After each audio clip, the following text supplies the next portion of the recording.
The year is 1982 in Chicago, Illinois. E.T. Extraterrestrial, the movie, continues to take the world by storm.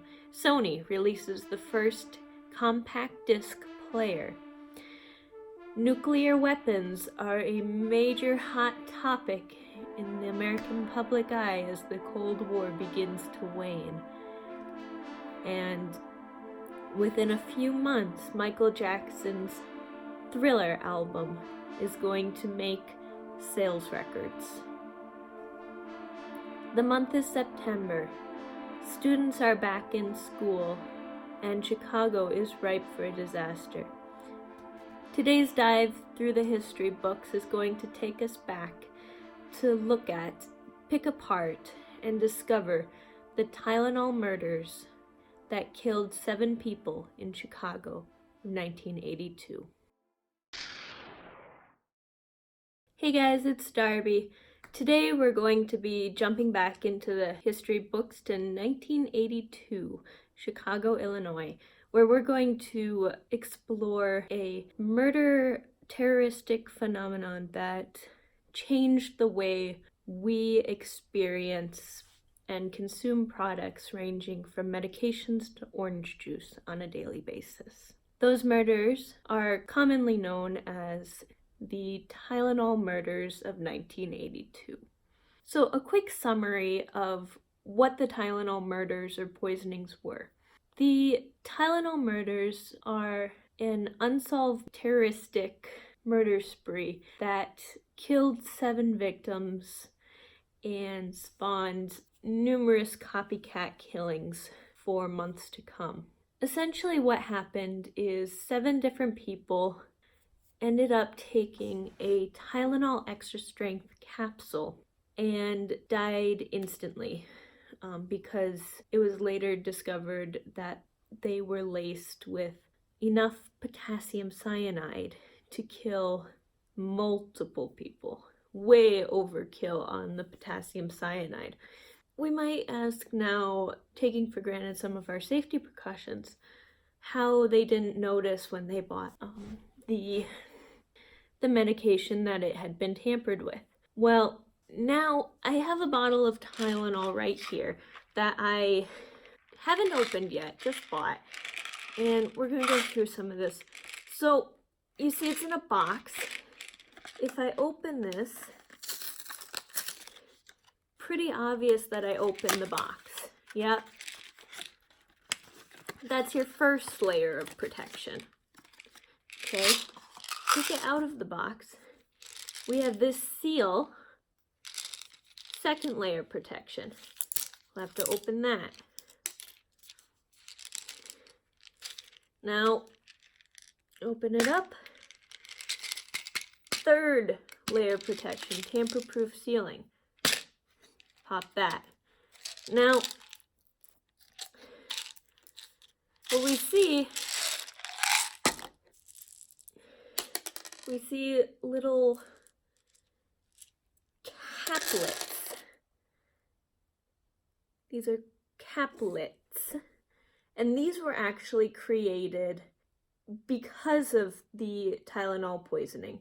And they were created so that somebody couldn't fill the capsules anymore with cyanide. Now, I have an example of a capsule as well so that you can see the difference. Now, this is a capsule, and this is what Tylenol was sold in without these layers of protection. So just an open bottle with these little capsules in it that you could just open up, dump out, and this one you had to break open, but these can kind of exist where you can pull them apart and put them back together. So, and you've probably seen some of those. So that's basically what happened. The going theory is that somebody, the madman, went into the stores and either sat there and filled the capsules with cyanide or bought the medications and return them to different stores, because that was something that you could do then, and then they'd reshelve them. There wasn't nearly as much safety precaution until after this killing happened. So the madman theory is and was the main accepted investigative theory that police and the FBI go off of. Now, we're going to dive into some other possible theories and some possible suspects that were, more accurately, a possible suspect that the investigation has focused on. We'll start with the investigation's suspect and talk about this guy first, and then kind of branch off into different theories that are less accepted by investigation. But, you know, it's been a cold case for many decades, and if the one theory isn't working out for them, then, you know, can't hurt to look into others. We'll also talk about how Tylenol and the city of Chicago responded to this complete disaster. And they actually did so in a way that was practically unheard of the time, and has now been renowned as a public relations genius, and is continued to be used in business education courses to this day. So after what probably seemed like a hopeless case made it to the police's attention, a break came pretty quickly, or what they assumed to be a break, in the way of a James W. Lewis. Now, Mr. Lewis, let's just get one thing straight. Mr. James Lewis was not a good guy. He had many arrests, a murder arrest actually, but that fell through due to an illegal search. And just not a good guy in general. But unless the police are keeping something close to their chest that we don't know about, well, okay. Let's just talk about how James Lewis got on the investigators' radar first. This brilliant man decided that he would take advantage of the Tylenol scare and extort the company Johnson & Johnson for $1 million to stop the killings. He didn't get his money, but he did get a very lengthy prison sentence for extortion. Now, he has fervently denied committing the acts of poison and murder that occurred in Chicago, and his denial seems fairly legitimate for the fact that he lived in New York and had no connection to Chicago. But the police still investigated him and still kept him as their primary suspect. And actually, when the FBI started re-looking into this case in 2009, they served a warrant for a search of his home again.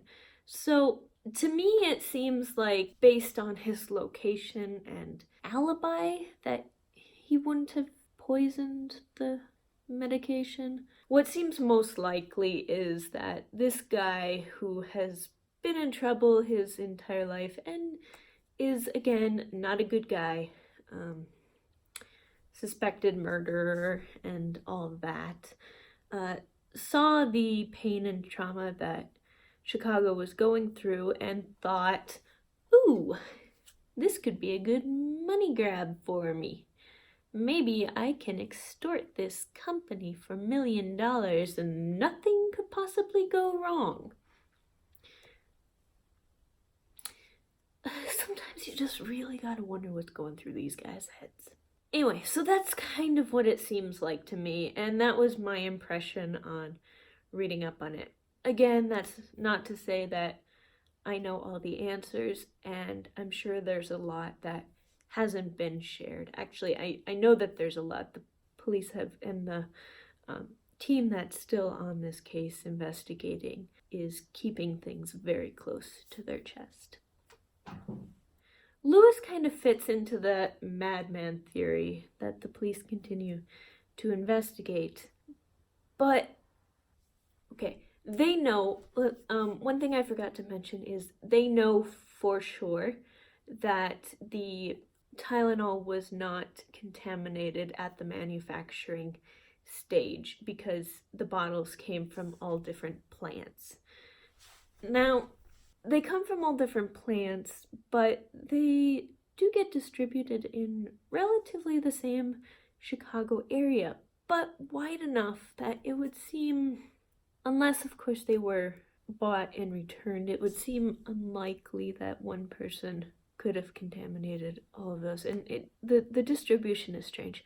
Now, the other thing that's very interesting about this madman theory and the continued fervent on this theory is that one of the victim's daughters actually has come forward and claimed that her mother bought her medication from behind a closed pharmacy counter, which obviously would not have been accessible to the public. So if this information is out there, it makes me question why this theory is continued to be pursued. What seemed a little more likely, or seemed like at least something that should be pursued based on the information that I have, is that the bottles could have been contaminated during distribution. But nobody seems to be looking into that, and it makes me question why. Again, there could just be information that we don't know. But if we do know that A, this Lewis guy was in New York and probably didn't have anything to do with it, and B, that one of the victims bought their medication from behind a pharmacy counter, not accessible to the public, then doesn't it follow C to look into different possibilities of contamination? Now, I'm not trying to say that the police aren't doing their job correctly, but shouldn't it have been easy enough to get the delivery routes or the distribution channels in which these pills may have gone through, look for who has access and interview those people? That would definitely narrow down your suspect pool and at least give you a place to start. And it makes me question why this didn't happen. In addition to that mysterious choice of investigating, Tylenol, or the Johnson & Johnson company that creates Tylenol, was not actually looked into either. So it kind of makes you wonder if there was some sort of, now I'm not trying to say that there was, and I'm not trying to put blame on anybody who investigated or anybody from Johnson & Johnson. I'm sure everybody really wants this solved and just wanted it to not happen in the first place, obviously, but when you start putting the pieces together, you just kind of have to wonder. It seems like an obvious conclusion, and if I could have come up with that, that means it's pretty dang obvious. I'm no investigating genius. I have no experience in the field, so seasoned investigators, well, you can decide. Let me know what you think in the comments below if you think that there might be something to the distribution angle, or if I'm just kind of way off base. Let me know. I want to know. So Tylenol then, I keep saying Tylenol, but it's Johnson & Johnson. Johnson & Johnson is the company that makes Tylenol. They responded very well to this incident, and it's renowned the way that they have done it. Now, they called for a total recall on extra strength Tylenol, which was pretty much unheard of at the time and is now obviously much more common. We hear recalls all the time. So not only did they recall the medications, but they initiated safety practices such as the safety seals, tamper resistant packaging, and the caplets, which are,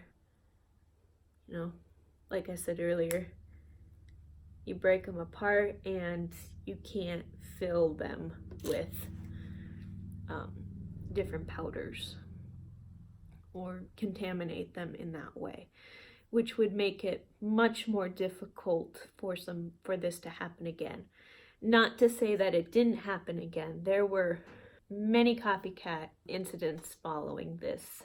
Fun fact, this even started that whole Halloween candy thing where parents are always being told to check for razor blades in kids' candy, because following this, parents actually reported finding pins stuck in their kids' candy corns and candy bars and all that kind of stuff. So that's where that came from. It didn't just kind of come out of nowhere like for some reason I had assumed. It came from Tylenol.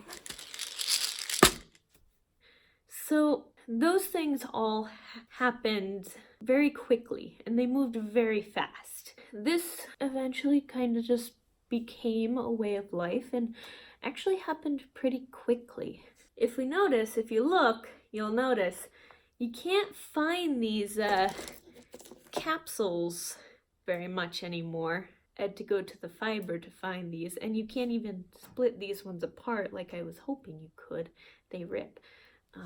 So you guys, next time you look at packaging and safety seals, instead of just glancing over it, take a moment to appreciate it and where it came from, and just maybe don't take it for granted. That's all I've got for today. Thanks you guys for watching. Make sure to like and subscribe. I'll be back next week with another video and another piece of history. And just make sure to leave a comment down below. Let me know what you guys think of the different theories and the possibility that they should be looking into the delivery and distribution routes instead of on-the-shelf madman. I want to know what you guys think, so thanks for watching, you guys. I'll see you all next week. Bye-bye now.